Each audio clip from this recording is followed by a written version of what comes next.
Magandang gabi po, mga kabikay. Welcome po sa ating Barangay Kapre.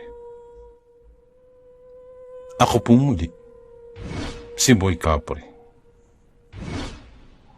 At tunghayan po natin ang pagpapatuloy ng kwento ni Islaw at ng kanyang alagang kalabaw. Ika-13 tagpo. Pakinggan natin. Nangangahulugan po ba na kapag ibinalik ko po ang ipin na yun, ay manunumbalik ang lakas ng aking kalabaw? Tanong ko pa sa matandang lalaki. Tumingin sa akin ang matandang lalaki. Pagkatapos, ay tumango lamang ng makailang beses at saka ngumiti. At maya-maya pa, ay nagsalitang muli. Oo, Islaw. Tama ang iyong naisip. Ngunit, nasa sa iyo ang pagpapasya. Nasa sa iyo, Islaw.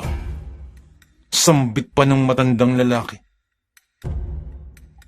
Nang maya-maya pa, ay bigla na lamang nawala sa aking harapan ang matandang lalaki. At kasabay nun ay bigla akong napabalikwas. Pagkatingin ko ay tulog na pala ang lahat. Sina nanay at tatay. Tulog na rin maging ang mga kapatid ko. Dun ko pa lamang napagtanto na nakaidlip ako at lahat ng iyon ay panaginip. Subalit parang totoo ang panaginip na yun. Tila nararamdaman ko pa ang presensya ng matandang lalaki na nasa paligid lamang. Bagamat wala akong nakikitang matandang lalaki sa paligid. At maging ang pag-uusap namin na yun ay pakiwari ko ay totoong totoo. Nang bigla kong maisip ang alaga kong kalabaw. Dahil dun ay napatayo ako mula sa aking hinihigaang papag at lumabas ako ng bahay at saka sinilip ko ang alaga kong kalabaw. Pagkatingin ko ay hindi pa rin nagbabago ang kalagayan nito. Bagkus ay parang lalo pa itong nanghina. Sinubukan ko ba itong painumin ng tubig?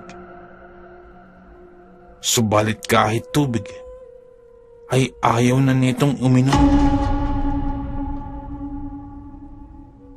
Agad kong naalala ang napanaginipan ko. Ang mga sinabi ng matandang lalaki na ang dahilan ng panghihina ng alaga kong kalabaw ay dahil sa nakuha ko ang lakas nito sa pamamagitan ng pagkuha ng kanyang ipin.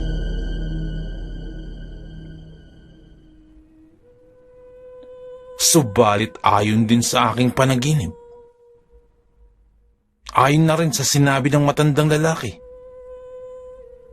na maaari ko din namang panatilihing nasa sa aking pangangalaga ang ipin na yun at mananatili ang pambihirang lakas sa akin at ang iba pang kakayanan na kaakibat sa pagtataglay ng ipin ng kalabaw. Kung tutuusin, ay napakaswerte ko na magtaglay ng ganitong pambihirang kakayanan. At pagkakataon ko na din ito na makatulong sa aking mga kababaryo. Kagaya nung ginawa namin kanina nila Kapitan. Subalit kahit kailan, ay hindi ko naman talaga inasam na magkaroon ng ganitong kakayanan. at iyong dasal pa lamang na ibinigay sa akin ng matandang lalaki, ay lubusan na akong nagpapasalamat at napakalaki na ng naitulong nun sa akin at sa aking pagkatao. Ngunit sa pagkakaalam ko, ay napakaraming nag-aasam ng mga ganitong kakayanan. Lalo na, banda dito sa aming lugar. Makailang beses na akong nakaririnig ng mga ganyang usapan mula sa mga kalalakihan na naghahangad na magkaroon ng ganyang pambihirang lakas. At ayon pa sa mga naririnig ko, at ayon na din sa kwento nila tatay at ng lolo ko, ang mga ganyang bagay ay hindi basta-basta nakukuha, kundi ipinagkakaloob. Kung kaya't inisip ko na lamang na baka ipinagkaloob nga talaga sa akin ang kapangyarihang ito.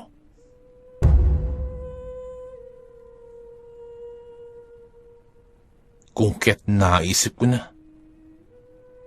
responsibilidad ko na rin na pangalagaan ito. Kaya nga lamang, ay nung makita kong muli ang alaga kong kalabaw, ay matinding awa ang naramdaman ko. Sa gawaing bukid, ang kalabaw ko ang katuwang ko. Katuwang ko sa aming kabuhayan at sa aming pagtatanim. Napakalaking tulong ng alaga kong kalabaw. Bukod pa sa pang-araw-araw na gawain, ay tagahila rin ito ng mga kung ano-anong bagay na mabibigat. Kasama na rin nun ang iba pa naming mga tanim at produkto na kinakailangang dalhin sa malayong lugar. Bukod pa dun, noong nalagay ako sa peligro, yang alagang kalabaw ko pa rin ang tumulong sa akin. Sa tulong yun ng dasal na ibinigay din sa akin ng matandang lalaki. Ngunit dahil sa kalabaw ko, ay nakilala ko sa aming baryo. Kahit pa, mabansagan ako na, Islaw Kalabaw. At dahil sa mga isiping yun, ay nakapagpasya na ako. Hindi ko naman talaga hinangad pa ang magkaroon ng pambihirang lakas o kapangyarihan. Ang mahalaga sa akin ay manumbalik ang lakas ng aking alagang kalabaw. Kung kaya't nung mga sandaling yun, ay dali-dali kong inilagay muli sa bibig ng alaga akong kalabaw ang ipin na nakuha ko. At sinigurado kong malulunok niya yun. Matapos yun ay nag-antay lamang ako. Makalipas ang ilang minuto, ay wala pa rin akong nakikitang pagbabago sa kalagayan ng aking kalabaw. Kung kaya't naisip ko na, sana lamang ay umabot ako sa takdang oras ng pagbalik ko ng kanyang ipin. Nag-antay ako ng nag-antay hanggang sa lumipas na ang kalahating oras. Subalit wala pa ding pagbabago ang nangyayari sa alaga kong kalabaw. Nagpatuloy lamang ako sa pagbantay hanggang sa umabot na ng isang oras. Wala pa ding pagbabago at tila ganun pa din ang kalagayan ng aking kalabaw. Hanggang sa umabot na ng hating gabi. Nananatili pa rin nakahiga ang alaga kong kalabaw na parang hindi man lamang nagbago ang kalagayan. Hanggang sa nakatulog na ako ng tuluyan at hindi ko na napigilan ang sarili na mapapikit. Hanggang sa makarinig na ako ng sunod-sunod na pagtilaok ng mga manok Pagmulat ng aking mga mata, ay pabukang liwayway na at nababanaag na ang pagsilip ng haring araw. Pagkagising ko ay wala na dun sa pinaglagyan ko ang alaga kong kalabaw. At dahil dun ay napabalikwas ako at biglang napatayo. Nasaan ang alaga kong kalabaw? Sa isip-isip ko. Nang biglang nagtawanan yung mga kapatid ko. "O kuya, bakit bigla kang gumising? Naalimpungatan ka ba?" Tanong ng isa kong kapatid. Yung kalabaw, nakita niyo ba? Asa na?" Tanong ko kagad. "Oh, yun ba kuya? Dinala ni tatay sa likuran. Mauubos daw kasi yung mga nakaimbak sa silong. Diyan mo daw kasi nilagay." Sambit pa ng kapatid ko. At dahil doon ay napatakbo ako papunta sa likod bahay. Pagkadating ko doon ay naroroon na nga ang alaga kong kalabaw. At kumakain na ito ng mga damo. At tila nakabawi-bawi na. At nakakatayo na ito ng mag-isa. Dahil doon ay napabuntong hininga ako at nagpasalamat ng palihim dahil nanumbalik na ang lakas ng aking kalabaw. Nagpasalamat din ako sa matandang lalaki na napanaginipan ko. At syempre, sa ating Diyos Ama. Noong mga sandaling yun, ay hindi ko na naramdaman yung parang kakaibang init na lumulukob sa aking katawan. Yung parang nakakaramdam ako ng paglakas ng aking katawan. Hindi ko na rin nararamdaman yung pagiging makunat ng aking balat. Hindi kagaya nung hawak ko ang ipin ng kalabaw. Ngunit ayos lamang din yun sa akin. Sapagkat para sa akin ay mas mahalaga na manumbalik na ang lakas ng alaga akong kalabaw. Nung umaga din na yun, ay naligo na ako. Para naman hindi na ako mag-amoy kalabaw. At hindi na maging tampulan ng tuksuhan. Nag-ayos na ako ng bagya upang maghanda papasok sa aming paaralan. 18 taong gulang na ako nun. Ngunit hindi pa rin ako nakakatapos ng high school. At kasalukuyang pa rin nag-aaral. Pahinto-hinto kasi ako nung nag-aaral ako. Kaya nagkaganon. At habang naglilinis ng katawan, ay muling na nariwa sa aking isipan ang mga pambihirang kaganapan kagabi nung rumoronda kami. Hindi ko makalimutan kung paano ko sinagupa yung aswang na yun kagabi. Parang ako mismo ay hindi makapaniwala na magagawa ko yun. Pakiramdam ko nga ay parang nananaginip lamang ako kagabi. Matapos kong maligo, ay nagbihis na ako at saka naglakad na upang pumasok sa paaralan. Maaga pa lamang ay tumulak na ako patungong paaralan. Habang dumadaan ako sa harap ng tindahan nila Aling Iska, ay bigla na lamang lumabas si Aling Iska. "Islaw! Islaw! Ikaw ba yan?" Bungad ni Aling Iska sa akin. At tila nagpunas pa ito ng mata upang masigurong ako nga ang kanyang nakikita. Opo, Aling Iska. Ako nga po. Bakit po?" Tanong ko. At agad-agad ay binigyan ako ni Aling Iska ng isang buwig ng saging na saba. "Para saan po ito, Aling Iska?" Bigla akong tanong. "Nako, Islaw! Nabalitaan ko ang nangyari kagabi. At nais kong magpasalamat sa iyo. Sa iyong kabayanihan. Kasama mo pa si na Kapitan. Buti na lamang at hindi kayo napano. At ipinagtanggol mo ang baryo natin. Maraming salamat. Sambit pa ni Aling Iska. Dahil doon ay tila natigilan ako. At napangiti na lamang. At hindi ko malaman kung ano ang isasagot ko kay Aling Iska. Kung di ang magpasalamat na lamang din. Matapos yun ay nagpatuloy na ako sa paglalakad. Nang maya-maya pa, ay nakita naman ako ni Mang Danilo. Islaw! Islaw! Halika! Halika! Tawag nito sa akin. Kung kaya't pumunta rin ako sa tapat ng bakuran nila Mang Danilo.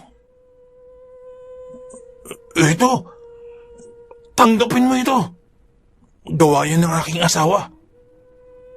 At pinabibigay talaga yan para sa'yo. Sambit pa ni Mang Danilo. At saka inabutan ako ng biko na binudburan pa ng latik na nakalagay sa bilao. Tuwang-tuwa ako nang abutan ako ni Mang Danilo ng biko sapagkat paborito ko ito. Hindi pa man ako nakakasagot ay muling nagsalita na si Mang Danilo. Islaw, maraming salamat sa kabayanihan ninyo. Maraming salamat sa ginawa nyo kagabi. Kung hindi dahil sa inyo, baka sinugod na tayo tuluyan ng mga aswang. Sambit pa ni Mang Danilo. At kagaya kanina, ay nagulat din ako sa mga sinabi na yun ni Mang Danilo. At ang naging tugon ko na lamang ay magpasalamat. Matapos yun ay nagpatuloy na ako habang bitbit ko ang isang buwig ng saging at ang paborito kong biko na may latek. Patuloy lamang ako sa paglalakad nang makita naman ako ni Aling Ason. Islaw! Islaw! Halika! Halika! Halika! Tawag kaagad ni Aling Ason sa akin pagkadaan ko naman sa tapat ng kanilang bahay. Nakaw, Islaw! Maraming salamat sa iyo ha.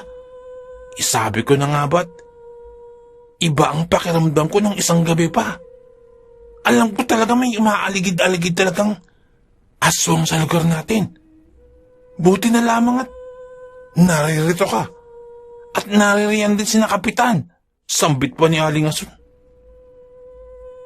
Ako naman ay hindi ko malaman ang isasagot. At nagugulat na lamang ako sa aming mga kabaryo. Maya-maya pa ay iniabot sa akin ni Aling Ason ang isang malaking upo. O ito, Islaw. Para sa iyo talaga yan. Tanim namin yan. Maraming salamat sa iyo, Islaw. Maraming salamat. Sambit pa ni Aling Ason. At kagaya pa rin kanina, ay hindi ko din malaman ang isasagot ko. Kung kaya't napangiti na lamang ako at nagpasalamat din kay Aling Ason dahil sa upo. Hindi ko malaman kung paanong nalaman kaagad ng aming mga kababaryo ang mga pangyayari kagabi. Marahil ay ipinamalita kaagad nila Kapitan ang mga kaganapan.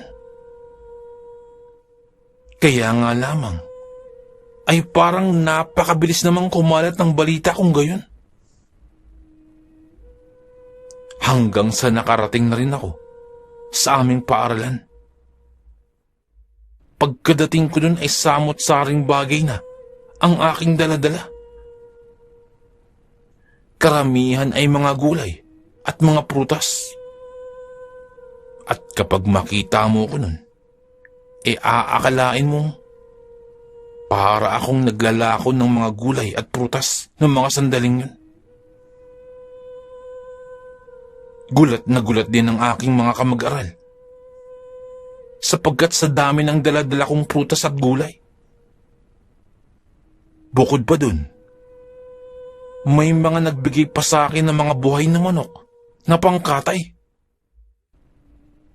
Ang iba'y ibinibigay ko naman sa mga kamag-aral ko, subalit ayaw din nilang tanggapin, sapagkat sa lugar namin ay halos lahat ng tao ay may kanya-kanyang tanim at kanya-kanyang alagang hayop. Nagkataon lamang na ang paraan ng pagpapasalamat sa akin ng aking mga kababaryo ay sa pamamagitan ng ganito. Ang tanging naubos lamang na daladala ko ay yung mga kakanin, lalo na yung paborito kong biko na bigay ni Mang Danilo. Pagka-uwi ko ng bahay, ay kaagad akong sinalubong nila tatay. Islaw, nabalitaan kong nangyari kagabi. Bantog na bantog ang iyong pangalan saan man dito sa ating baryo.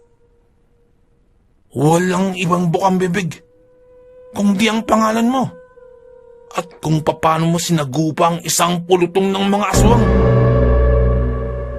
Bungad pa sa akin ni tatay.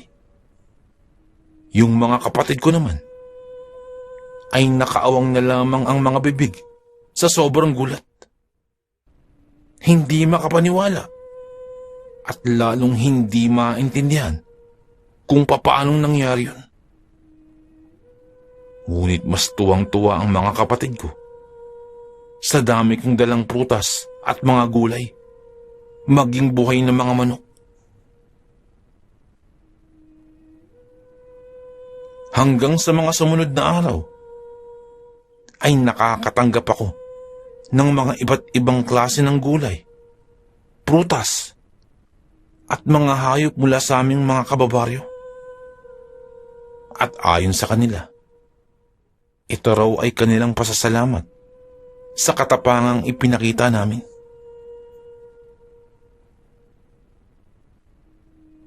At hindi lang naman din ako ang kabilang dun. Kabilang na rin sina Kapitan at iba pang mga nagronda ng gabi na yun. At maging si Mang Oro ay nagpabigay ng mga bigas, prutas at mga gulay bilang pasasalamat. Ang totoo niyan ay nahihiya akong tanggapin ang mga yan. Kaya nga lamang ay nagtatampo ang iba naming kababaryo kapag ito'y hindi tatanggapin, kung kaya't lahat ng regalo ay tinatanggap namin. Sa mga sumunod na araw,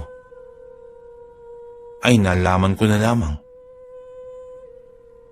na si Kapitan pala ang nagpapamalita tungkol dun sa nakasagupa naming aswang.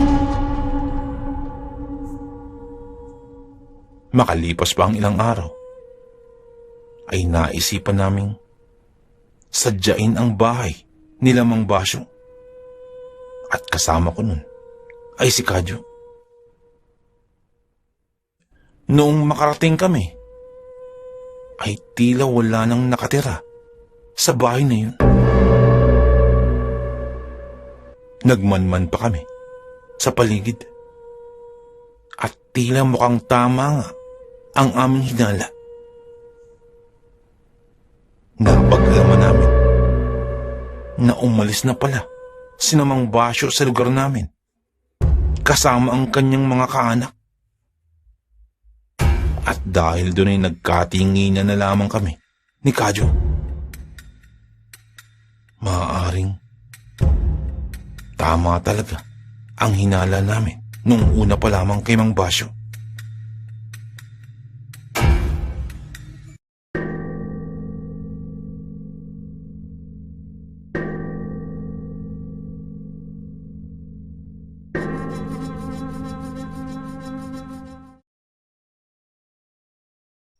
Matapos naming bumisita sa bahay nila Mang Basyo.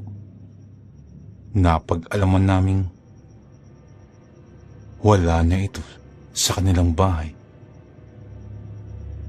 At dahil doon, ay nagkatinginan na lamang kami ni Kadyo. Maaaring tama talaga ang hinala namin noong una pa lamang kay Mang Basyo. Subalit, maaaring tinupad lamang din ng kapatid ni Mang Basyo ang kanyang pangako na hindi naguguluhin pa ang aming baryo. Inikot pa namin ang bahay at niligid namin ang bakuran ng bahay na yun ni Mang Basyo.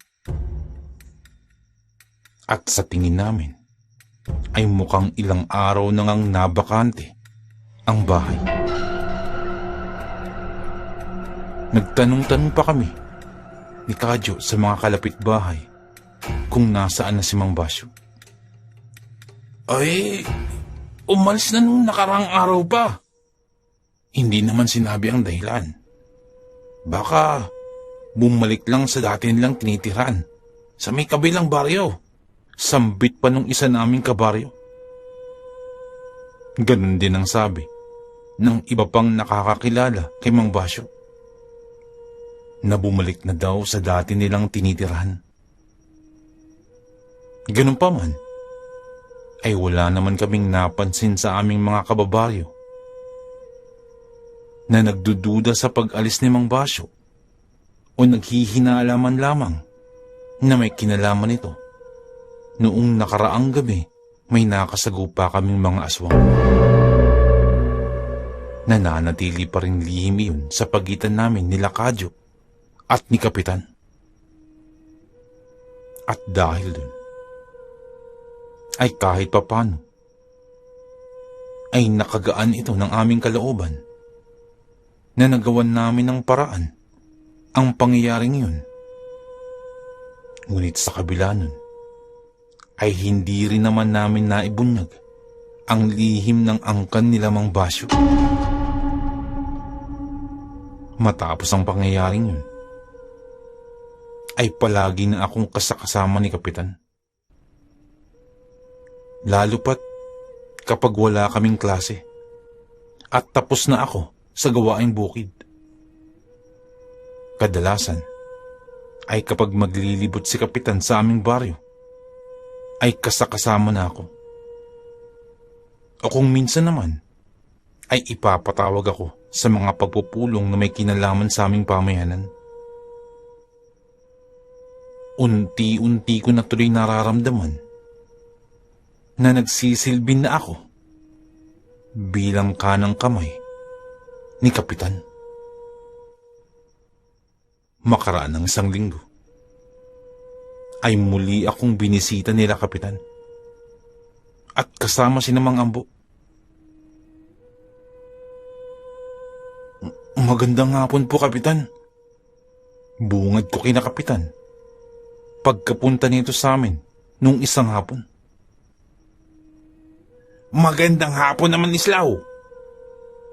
Buti na lamang at naririto ka na. Tugon naman ni Kapitan. Kaya nga, Islaw. Buti na lamang at naririto ka na. Sambit pa ni Mang Ambo. Oo nga, Islaw. Buti na lamang at narito ka na. Dagdag pa ni Mang Berting. Opo. Kararating-rating ko lamang po, galing po ng bukid. Ano po bang atin, Kapitan? Tanong ko. Ganito kasi yun, Islaw. Nagkaroon kami ng pagkakataon na makausap ang Kapitan dyan sa may kabilang baryo. Kung hindi mo na itatanong matalik kong kaibigan yun. Talagang sangang dikit kami nun. Iyon nga naimbitahan ako sa kanilang piyesta. At ang kanilang piyesta ay gaganapin na sa sunod na linggo. Malapit na. Ang siste magkakaroon sila ng mga paligsahan At isa doon, yung karera ng kalabaw. At naimbitahan ng ating baryo na makilahok sa nasabing paligsahan. Yaman din lamang at ikaw ang nanalo sa ating nagdaan na karera ng kalabaw, ay nais sana kitang imbitahan na sumali sa nasabing paligsahan. Sambit pa ni Kapitan. Naku po, Kapitan. Baka hindi po ako makalahok sapagkat marami po akong inaasikaso sa bukid. Tugon ko. Ay, naku Islaw! Hindi ko pa pala nabanggit sa'yo na naka-oo na ako. Nakakompromiso na ako sa aking kumpadre. At kung hindi tayo makakarating dun kahiyaan naman. Nakakahiya. Ano na lamang ang sasabihin sa atin na walang binatbat ang ating mga kalabaw. Wala tayong binatbat. Sambit pa ni Kapitan. Siya nga naman. Nakakompromiso na pala si Kapitan. Naku, nakakahiya yun. Sambit pa ni Mang Ambo. Kaya nga, nakakahiya talaga yun. Parang naduwag ang ating kampyon. Dagdag pa ni Mang Berting. Kaya Islaw, kahiyaan na ito. Ano na lamang ang sasabihin ko sa aking kumpadre? At ano na lamang din ang sasabihin nun sa ating baryo? Dagdag pang muli ni Kapitan. At isa pa Islaw, sayang naman kung hindi ka sasali, sapagkat sayang ang magiging papremyo. Unang-una, maaari kang manalo ng 50 piso. Sambit pa ni Kapitan na nung mga panahon na yun ay napakalaking halaga ng pera na yun. At nagpatuloy pa sa pagsasalita si Kapitan. Bukod pa sa papremyong pera, ay magkakaroon ka pa ng sapatos bilang papremyo nila. Dagdag pa ni Kapitan. Nung marinig ko ang sapatos, ay bigla akong naengganyo. Sapagkat dito sa aming lugar, ay mangilan-ngilan lamang ang merong sapatos. At karamihan sa amin ay nakayapak lamang sapagkat hindi naman na yun naaayon at hindi yun kailangan sa bukid. Subalit maliit pa lamang ako, ay pinangarap ko ng magkaroon ng sapatos. Iyon nga lamang, ay hanggang pangarap lamang ako.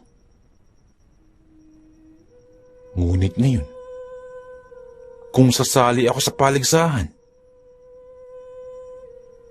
ay maaari ko na yung matupad. Ganun po ba, Kapitan?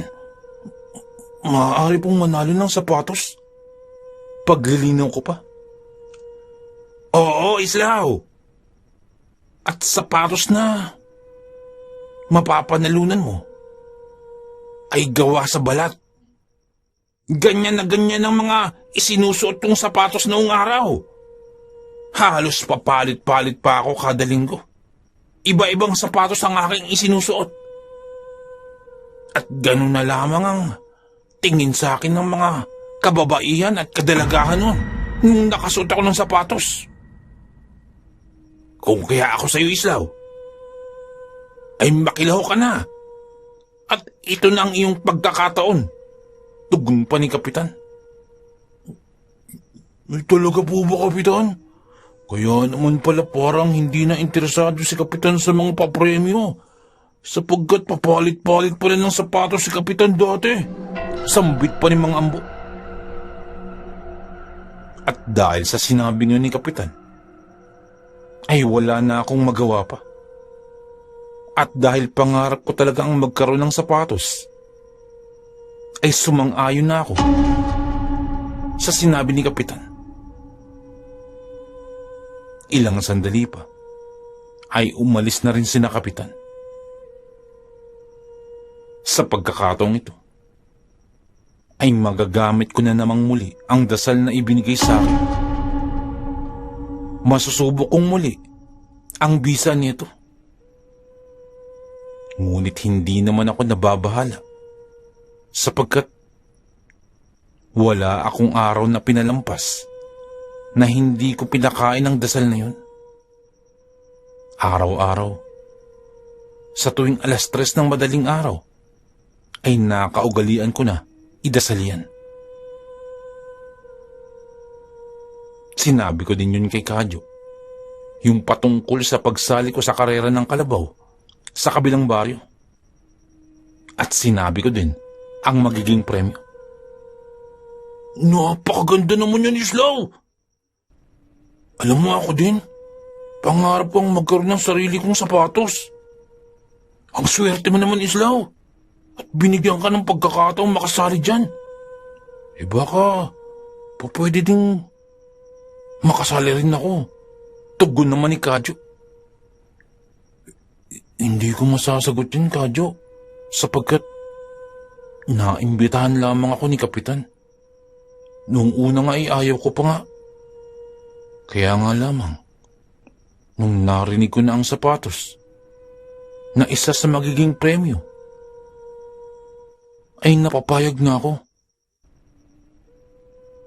Ngunit kung nais mong manood sa karera, sumama ka na lamang sa darating na linggo. Tugon ko naman. At pinaunlakan nga ni Kadyo ang aking paanyaya at sasama ito upang manood sa kabilang baryo. Kung kaya't lalo ko pang pinag-igihan. Pinaghandaan ko ang nalalapit na karera sa kabilang baryo. Sa paglipas ng mga araw, ay sinasanay ko ang aking kalabaw na tumakbo ng mabilis. Iyong higit na mabilis kaysa sa ordinaryong takbo nito. Para naman maging pagsasanay niya sa nalalapit na karera. Pagkalipas pa ng ilang araw, ay sumapit na nga ang kapistahan sa kabilang baryo. Naghanda na kami upang magtungo ron. Kasama ko si Kadyo, sina Kapitan na nagdala naman ng kanya-kanya nilang mga kabayo. At kasama din sina Mang Ambo, Mang Berting, at Mang Unyo upang samahan kami sa piyesta. Ako naman ay dala-dala ko na ang alaga kong kalabaw. Ito pa lamang ang unang pagkakataon na makakarating ako sa baryong ito. At maging si Kadyo. Kung kaya't sumusunod lamang kami kina Kapitan kung paano patungo rito. Makalipas ang halos 1 oras ng paglalakbay, ay nakakita na ako ng mga nakasabit na banderitas. Bukod pa dun, ay unti-unti na naming naririnig ang pagdagundong ng mga tambol at iba pang mga instrumento na parang nagkakaroon ng kasiyahan. Makailang sandali ay nasa bukana na kami ng baryo na iyon. At kapansin-pansin ang dami ng tao na nagpupunta. At tinitiyak ko, ang mga ito rin ang manunood ng paligsahan. Kabilang na dun ang karera ng mga kalabaw. Pagdating namin sa plaza ng baryong yun, ay napakarami na ng tao. Lahat ay nag-aabang at lahat ay nag-aantabay sa magaganap na karera. Ako naman ay nakaramdam na rin ng nerbiyos sapagkat hindi ko inaasahan ang dami ng taong manunood. Maya-maya pa ay kasabay na namin ang iba pang lalahok sa paligsahan. Ang iba ay may mga palamuti pa ang kani-kanilang mga kalabaw na isasali. Nang maya-maya pa, ay biglang may tumawag kay Kapitan. At dun ko pa lamang napagtanto na iyon na pala ang kaibigan ni Kapitan, ang kanyang kumpadre. Matapos magkamustahan, ay tinawag na ako upang ilista na ang aking pangalan bilang kalahok sa nasabing karera. Maya-maya pa ay may ibinida na ang kumpadre ni Kapitan na siya naman daw ang panalo sa kanilang paligsahan nung nakaraan. At isa ito sa mga makakaharap ko sa karera.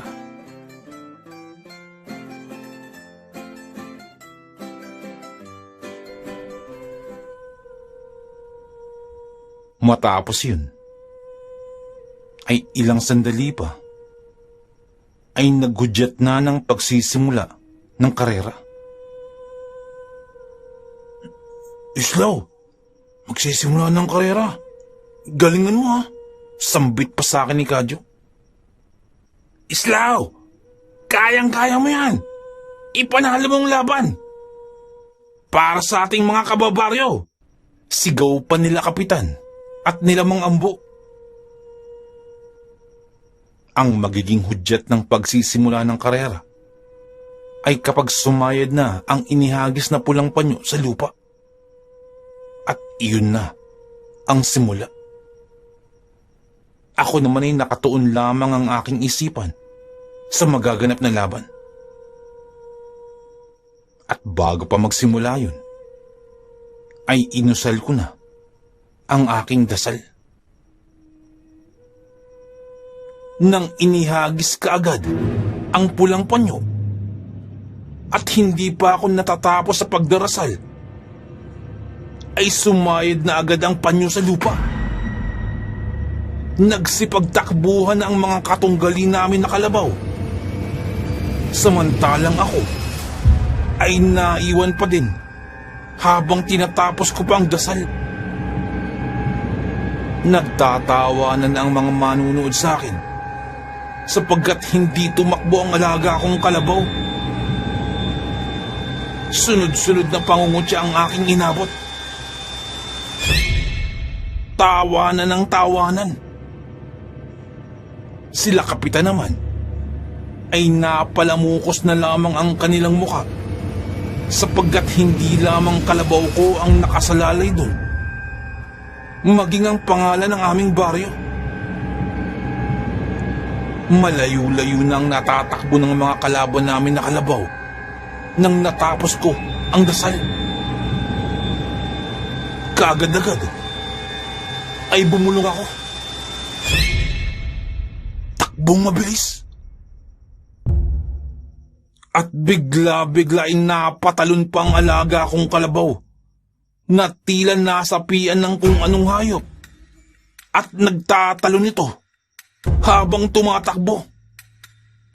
At lintik ang liksing ipinakita ng aking kalabaw.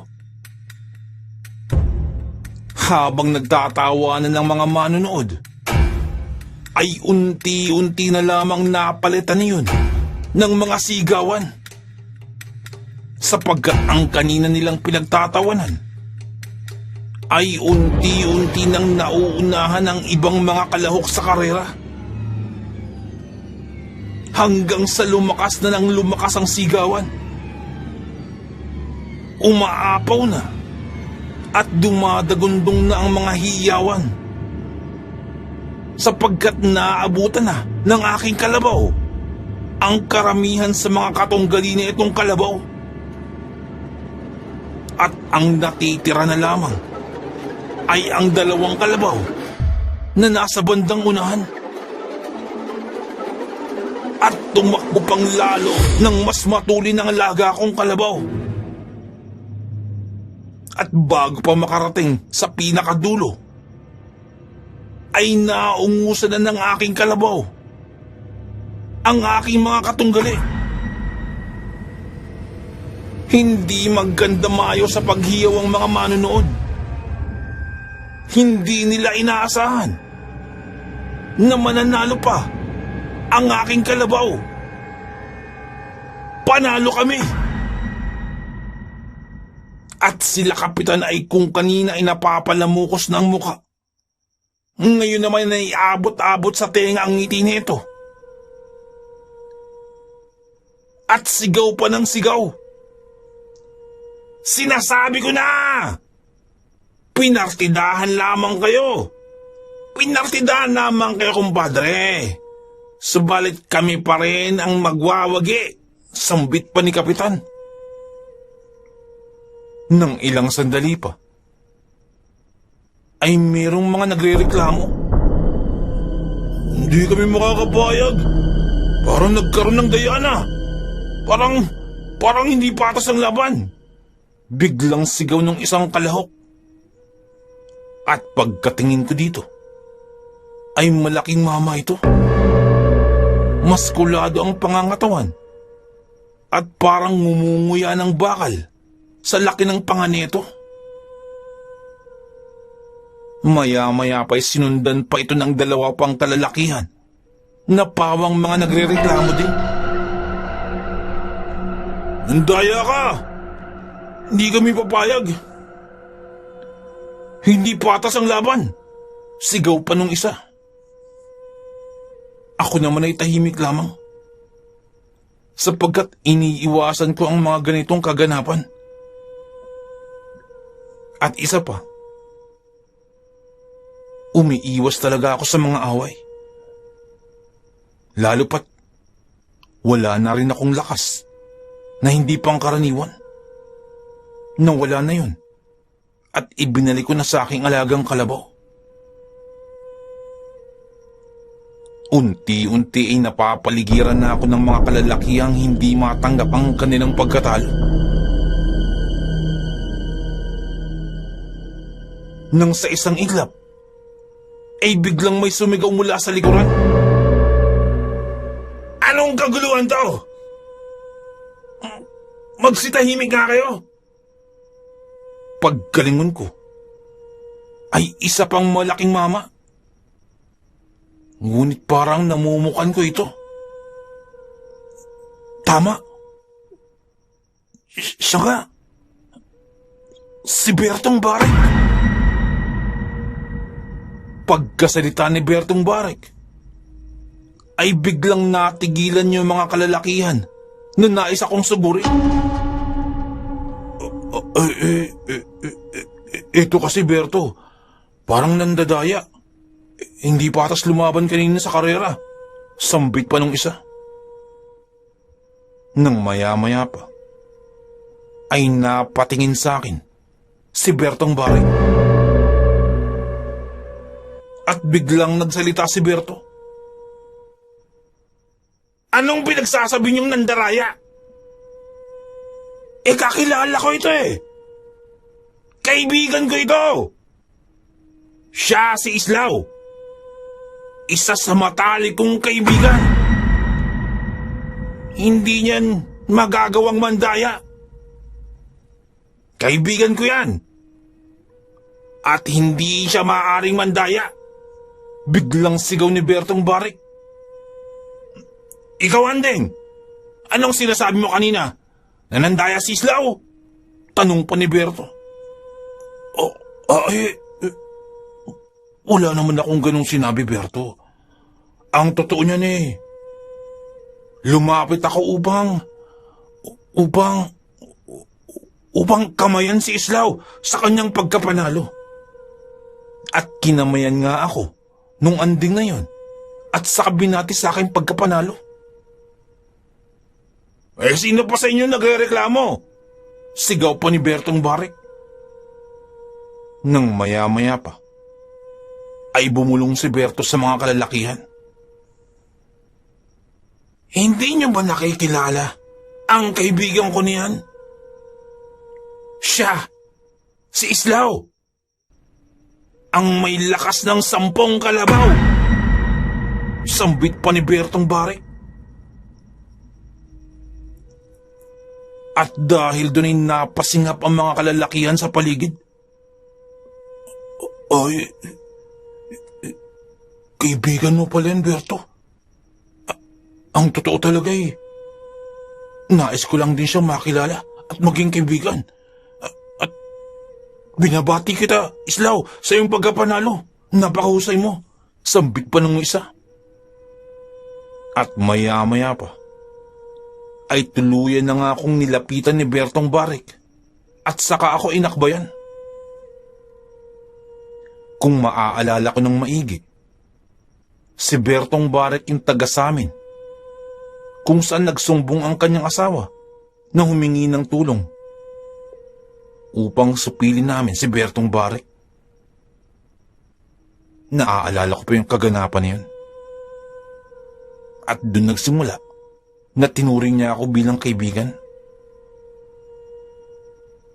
Dahil dun sa sinabi ni Bertong Barik, ay unti-unting nagsipag-atrasan yung mga kalalakihan at isa-isa nang lumayo. Ngayon ko pa lamang napagtanto na ginagalang pala ang pangalan ni Berto rito. Kung kaya't nagpasalamat ako kay Bertong Barik sa ginawa niyang tulong sa akin. Nako! Walang ano man yan, Islaw. Basta't ang tatandaan mo tayo'y magkaibigan. Buti na lamang at nakita kita rito agad. Sambit pa ni Berto. Oo nga, Berto. Buti pala napasyal ka dito sa piyesta. Kung hindi, baka kung ano nang nangyari sa akin. Sagot ko pa. Pumupunta talaga ako rito, Islaw. Sapagkat dito ako sa lugar na ito lumaki. Sagot pa ni Berto. At nung araw din na yun, ay napanalunan ko ang kauna-unahan kong sapatos. Pagkakuha ko ng aking mga premyo, ay agad ko nang hinanap si Kadyo. Subalit hindi ko makita si Kadyo. Hindi namin matagpuan. Lumipas na ang isang oras, kakahanap namin. Subalit hindi pa rin namin ito matagpuan. Nang maya-maya pa, ay bigla kong nakita si Kadyo sa may bandang ilang na bahagi ng plaza. Yun ay kung saan maraming kawayan ang nakatanim. Agad ako nagtungo rito at agad kong tinawag si Kadyo. Kadyo, anong ginagawa mo dito? Bakit ka naririto na mag-isa? Tanong ko. Islaw, hindi ako nag-isa rito. Ang totoo niyan, kaya ako napunta dito sa lugar na ito sapagkat nakakita ako ng isang babae na ubod ng ganda. At dito siya nagtungo. Kung kaya't sinundan ko siya. Napakaganda niya, Islaw. Napakaganda. Sambit pa ni Kadyo.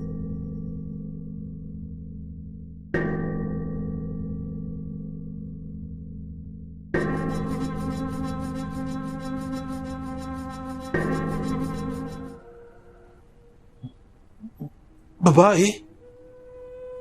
Parang wala naman akong nakikitang babae pa. Wala akong nakikitang babae dito mula pa kanina. Maliban lamang sa mga nanonood dun sa may plaza. Sambit ko. Hindi, Islaw. Meron talaga.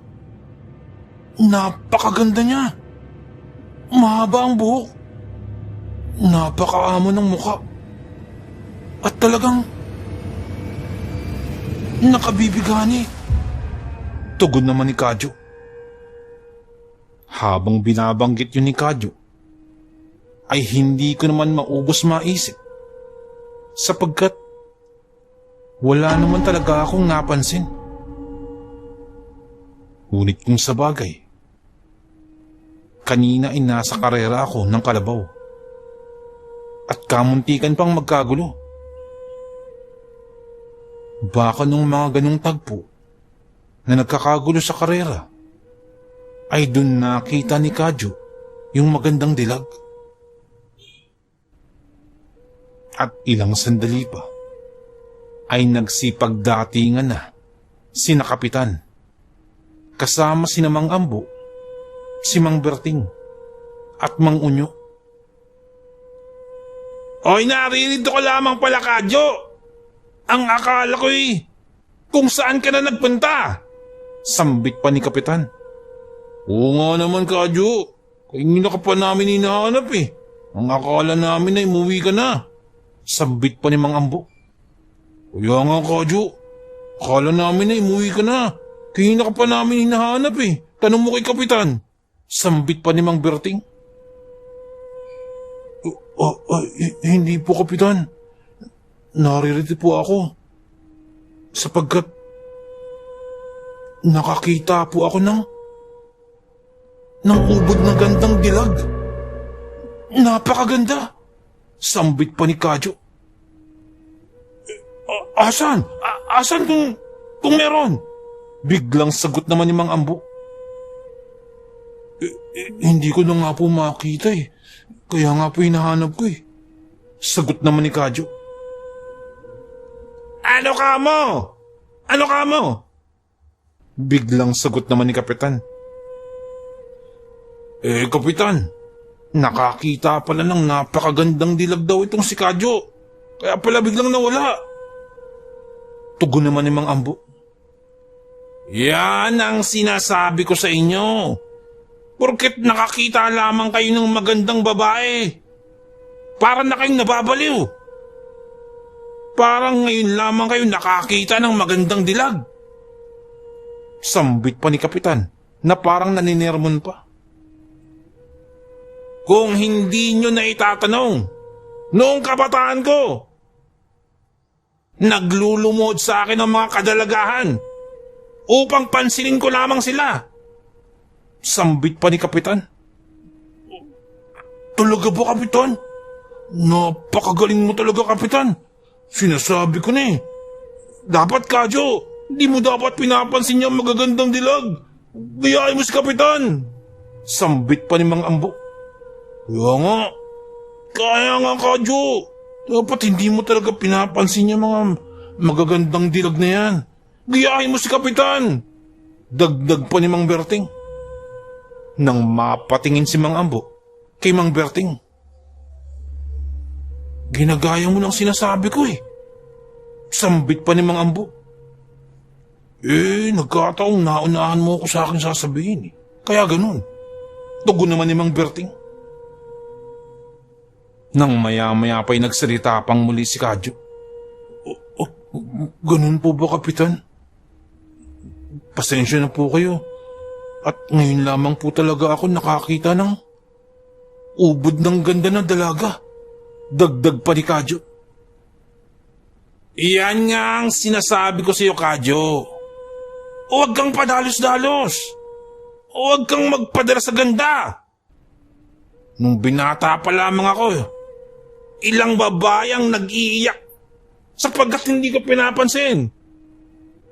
Nagmamakaawa para lamang bigyan ko ng atensyon. Dagdag pa ni Kapitan. Yan si Kapitan. Napakagaling talaga ni Kapitan, oh. Yan ang gagayahin mo, Kadyo, si Kapitan. Hindi yung nagpapadala ka sa ganda. Pagsusog pa ni Mang Ambo. Tama, Kadyo. Gayahin mo si Kapitan. Hindi yung masyado kang nadadala sa magagandang dilag. Dagdag pang muli ni Mang Berting. Tama po kayo, Kapitan. Tama nga po kayo. Pasensya na po. Tugon naman ni Kadyo.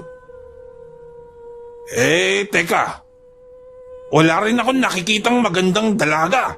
Baka naman namamatanda ka lamang, Kadyo. Alam mo sa lugar natin hindi mo maitatanggi ang mga ganyang kababalaghan. Baka naeengkanto ka? Tanong pa ni Kapitan. Tama si Kapitan. Baka naeengkanto ka naman, Kadyo. Baliktarin mo kayong damit mo. Baka mawala yung sumpa sa'yo. Sambit pa ni Mang Ambo.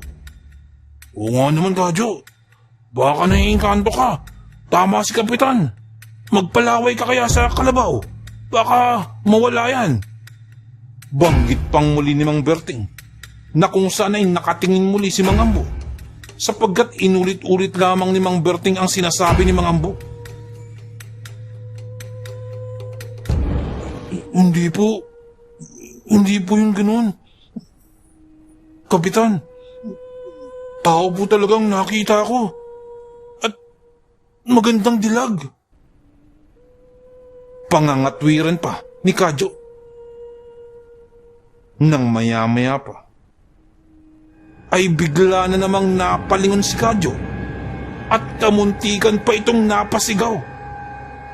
At buti na lamang ay nakapagpigil. Ayun! Ayun! Ayun! Ayun ang sinasabi kong maganda dilag! Sabay turo pa ni Kadyo. At pagkatingin ko, ay isang babaeng nakatalikod ang aking natanaw. At naglalakad patungo sa loob ng kakahuyan. At hindi pangkaniwang babae ito. Sa tindig pa lamang, ay tingin ko'y napakagandang dilag nga. Nang mapatingin ako kay Kapitan, ay kitang-kita ako na bigla na lamang napamulagat ang mga mata ni Kapitan at halos malaglagang panga sa pagdaan ng babae na yun. At tila ilang minutong natulala. Kapitan! Kapitan! Kapitan! Ayun po yung sinasabi kong babae. Ayun po. Pagturo pa ni Kadyo kay Kapitan. Nang biglang tila nawala sa pagkatulala si Kapitan at biglang nahimasmasan. Iyon pala, Kadyo. Iyon nga. Tunay nga. Totoo nga ang sinasabi mo. Tunay ngang maganda. Subalit, huwag mong ipapalatang nagkakandara pa ka. Sambit pa ni Kapitan. Kapitan, bakit parang kayo po yung natutulala kanina? Tanong pa ni Kadyo. Hindi! Hindi ako napatulala nun. Ang totoo niyan naalala ko lamang ang dati kong nobya na nagkandara pa sa akin. Kaya nga lamang nag-asawa na ako nun. Kaya hindi ko na lamang pinansin. Naalala ko lamang. Sambit pa ni Kapitan. Tomo, si Kapitan. Yan ang gayahin mo, Kadyo, si Kapitan. Biglang banggit pa ni Mang Ambo. Kaya nga, Kadyo, gayahin mo si Kapitan. Ano bang ginagawa mo? Dagdag pang muli ni Mang Berting. Hanggang sa hindi na namin muli natanaw ang babae at naglakad na itong tuluyan sa may kakahuyan. Hindi pa rin magkandamayaw si Kadyo at walang ibang bukang bibig kundi ang magandang dilag na yun. Matapos yun, ay nagpaalam na sina Kapitan sa kanyang kaibigan na kapitan din ng baryo na yun at saka inaya na kaming umuwi. Pauwi na sana kami, subalit gusto pang magpaiwan ni Kadyo. At bilang matalik na kaibigan ko si Kadyo, ay todo pakiusap ito na samahan ko siya. Kung kaya't wala na akong nagawa pa at hindi na ako nakatanggi pa. Sina Kapitan naman ay hindi naman ako maiwan-iwan. Kung kaya't wala ring nagawa sina Kapitan at maging sina Mang Ambo, kung hindi magpaiwan na rin. Ngunit sa kabila ng tagubilin ni Kapitan, ay hindi pa rin natinag dun si Kadyo. At nagtanong-tanong pa ito sa mga taga-ron patungkol sa pagkakakilanlan ng magandang dalaga na nakita niya. Ano bang itsura ng babaeng tinatanong mo, iho? Tanong pa ng isang taga-ron. At inilarawan nga ni Kadyo ang nakita niyang babae. Makalipas ang ilan pang pagtatanong, ay napag-alaman namin na ang babaeng yan ay hindi taga-baryo na yun at isang dayo lamang din dahil sa kapistahan. Subalit, hanggang ganong impormasyon lamang ang aming nalaman patungkol sa babae at maging pangalan niya ay hindi namin nalaman.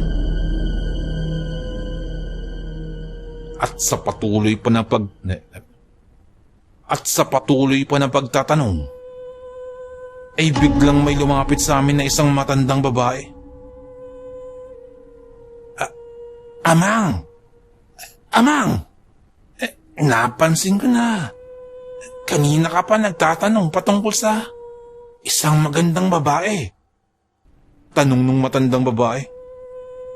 Opo manang. Kanina pa nga po. Nais ko lang naman pong malaman ang pangalan at kung saan nakatira ang babae na yun. Tugon pa ni Kadyo.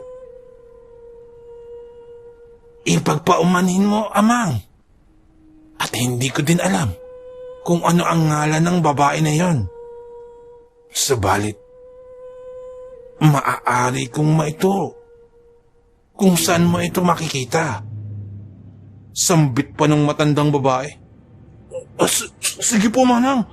Baka maaari niyo pong maituro sa amin kung saan namin matatagpuan ang babaeng yun. Tugon pa ni Kadyo. At itinuro nga ng matandang babae kung saan nakatira yung magandang babae. Napag-alaman namin na sa pangalawang baryo pa mula sa amin kung saan ito nakatira.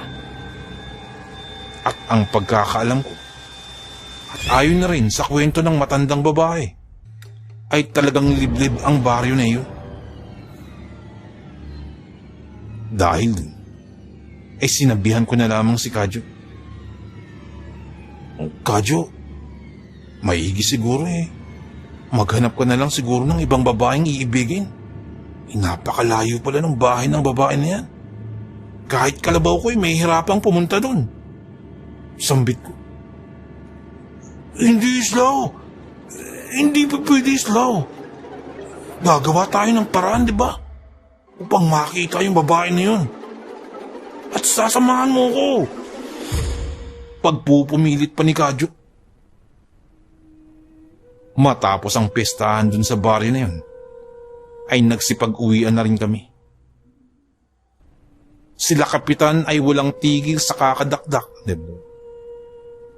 Sila kapitan ay walang tigil sa kakayaw-yaw tungkol sa panalo namin at kung paano niya ibida ang aming baryo at ang aking kalabaw. At panay-sang-ayon lamang si Mang Ambo at Mang Berting. At ganun din si Mang Unyo. Nakita niyo ba kanina kung paano pakainin ng alikabok ni Islaw yung mga katunggali natin na yung kanina? At sabay halakhak pa ni Kapitan na animoy siya ang nagpapatakbo sa aking kalabaw. Kung ako pa ang nagpatakbo ng kalabaw ni Islaw na yun, baka nakailang beses ko nang maikot at matapos ang karera niyan. Nagpabalik-balik pa ako bago pa ako maabutan ng mga katunggali niyan. Pagbibida pa ni Kapitan. Tama ka, Kapitan. Buti na lamang at hindi ikaw ang nagpatakbo. Kung di, lalong napahiya yung kumpadre mo na yun. Dagdag pa ni Mang Ambo. At lalo pang napahalakhak ng husto si Kapitan. Tama, Kapitan. Kung ikaw ang nagpatakbo nun, baka lalong napahiya yung kumpadre mo na yun. Dagdag pa ni Mang Berting. At muling napatingin si Mang Ambo kay Mang Berting. Walang puknat ang usapan na yun hanggang sa makarating na kami sa aming baryo. Subalit si Kadyo naman ay tila hindi pa rin nahihimasmasan sa kanyang nakita. Habang binabagtas namin ang pauwi, ay lumilipad pa rin ang isipan nito. At ngumingiting mag-isa na parang meron itong sariling mundo. At sa tuwing tatawagin ko si Kadyo, ay hindi lamang ako papansinin nito. At magpapatuloy na naman sa pagngiti mag-isa na parang pinapanawan na ng katinuan. Subalit hinahayaan ko na lamang. Hanggang sa makauwi na nga kami sa amin at hanggang sa magkanya-kanya na kami. Sumunod na araw ay hindi ko nakita si Kadyo. At hanggang sa mga sumunod pang mga araw, hindi ko napagkikita kung nasaan si Kadyo. Kaya naisip ko, ay baka lumakad na ito patungo dun sa may lugar ng babae nang mag-isa. Habang nasa bukid ako nun at kagagaling ko lamang ng paaralan, biglang may tumawag sa akin. Pagkalingon ko ay si Kadyo ito at tuwang-tuwa. Abot tenga ang ngiti nito at nagtatatakbong tumungo sa akin. Islaw! Islaw! Islaw! Hindi ka maniniwala sa aking sasabihin. Mga katagang isinisigaw ni Kadyo habang nagkakandara pang tumungo sa aking kinatatayuan. Ano bang nangyari sa'yo, Kadyo? Tanong ko kagad. Islaw! Hindi ka maniniwala sa aking sasabihin. Banggit pang muli ni Kadyo. Paano akong maniniwala Wala ka namang sinasabi. Ano bang sasabihin mo? Sagot ko. Hindi yun ang ibig kong sabihin. Ang ibig kong sabihin may sasabihin ako sa'yo na baka hindi mo paniwalaan. Tugon pa ni Kadyo. Ano nga yung sasabihin mo, Kadyo? Paikot-ikot lamang tayo Tugon ko pa. Islaw! Makinig ka, Islaw! Sambit muli ni Kadyo. Kadyo, bakit Kadyo? Tugon ko naman. Bakit mo sinasabi pangalan ko? Tanong naman ni Kadyo. Binanggit mo pangalan ko di binanggit ko din ang pangalan mo. Sagot ko naman. Hindi yun. Eto na nga. Naalala mo ba yung babae na nakita natin sa may pestahan? Yung ubod ng ganda. Sa may kabilang baryo. Pagpapaalala pa ni Kadyo. Oo, naalala ko yun. Tugon ko. Nagkita ulit kami, Islaw. Biruin mo yun. Nagkita kaming muli. Parang napaka-imposibleng mangyari. Subalit nagkita kami. Pasigaw na pagsasalaysay ni Kadyo. Marahil ay sa hindi na nito mapigilan ang bugso ng damdamin. Talaga ba, Kadyo? Nako, napakaswerte mo. At baka nakatadhana talaga ang babae niyan para sa'yo. Sagot ko naman. Yun nga din ang iniisip ko, Islaw. Ganyan na ganyan ang iniisip ko. Bukod pa dun, nalaman ko na ang kanyang pangalan. Biruin mo yun, nalaman ko ang pangalan niya. Nang magkita kami ulit, sinabi niya sa akin ang kanyang pangalan. Tugon pa ni Kadyo. At kitang-kita sa kanyang muka ang walang pagsidlan ng kasiyahan. Yan na nga yan, Kadyo. Tadhana na yan para sa'yo, Kadyo. Teka, ano bang pangalan ng babae? Tanong ko. Ang pangalan niya ay Minerva. Minerva!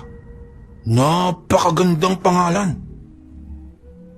At bukod pa dun, ay pinapapunta niya ako sa kanilang tahanan.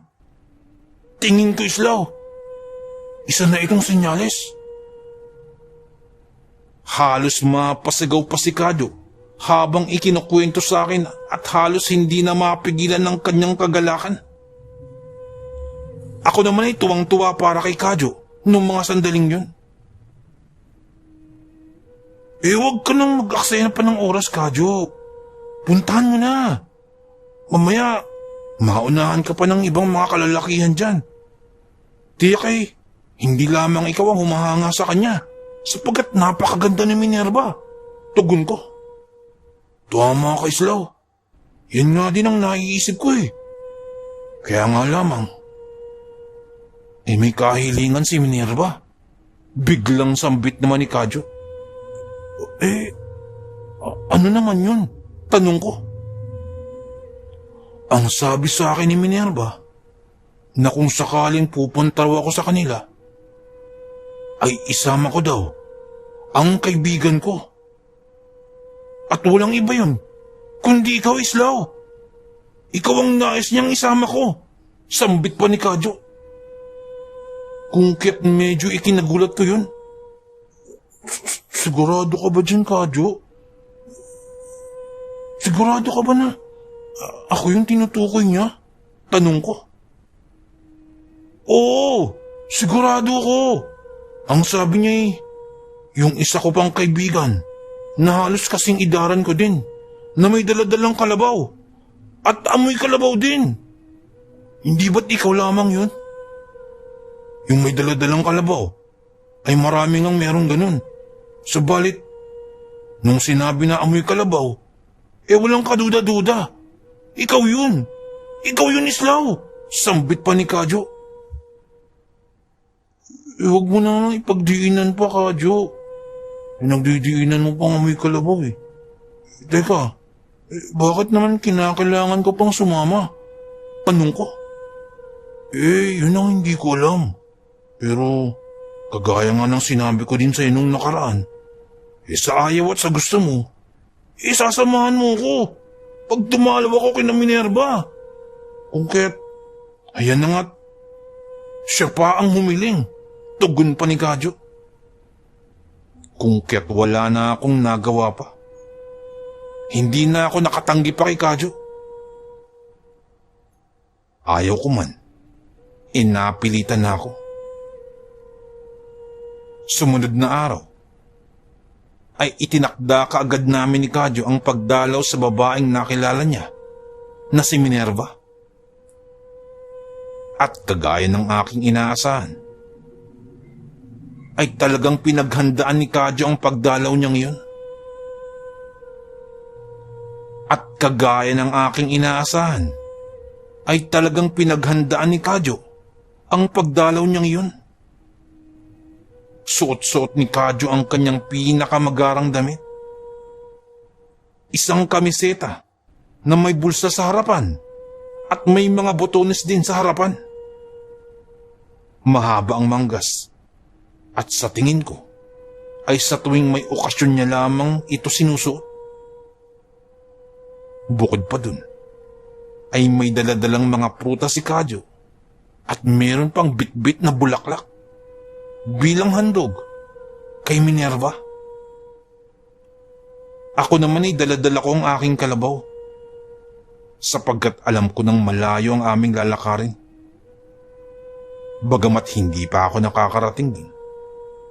Ngunit ayon sa napagtanungan namin ay talagang malayo ito. Nakailang oras na kami ng paglalakbay nang napansin kong nakailang beses na kaming nakatawid ng ilog at ilang paanan na rin ng bundok ang aming binaybay. At mukhang sa kabilang banda pa ng kabundukan ng aming pakay. Napakalayo ng lugar. At ako naman ay kung ano-ano na ang naiisip sa lugar na yun. Samantalang si Kadyo naman ay todong ngiti pa rin at tila kinakabisado pa ang mga salita na kanyang sasabihin kay Minerva. Umaga pa nang umalis kami sa aming baryo. Subalit magdadapit hapon na, ay hindi pa rin namin nararating ang sinasabing lugar na yon nila Minerva. At sa pagitan naming dalawa ni Kadyo, ay si Kadyo lamang ang nakakalam ng aming tiyak na paroroonan. Halo-halo na ang nararamdaman ko. Pagod, ngalay, gutom, at pagkainip dahil na rin sa layo. Nang ilang sandali pa, ay tila nakakita na ako ng mga kabayan. At maya-maya pa rin, ay biglang nag-ayos na si Kadyo. Bigla na itong inayos ang kanyang damit. Maaaring ito na nga ang baryo na sinasabi ni Kadyo. Kaya nga lamang, sa sobrang layo at liblib nito, ay lubusan akong nagulat na meron pang nakatira sa ganito kalayong lugar. Subalit habang binapagtas namin ang papasok sa baryong ito, ay bigla akong nakaramdam ng takot. Parang may kakaiba sa baryo na ito. Parang may hindi pangkaraniwan.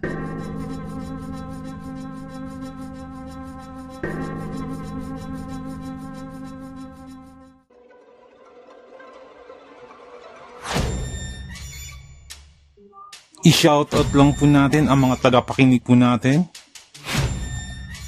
Shoutout po kay Ma'am Aya Flores, maraming salamat po. Shoutout din po kay Boss Jekyll Recorba, shoutout po.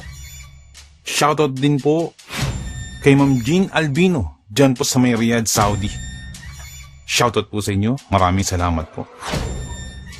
Si Sir Roland Fadrigo, shoutout po.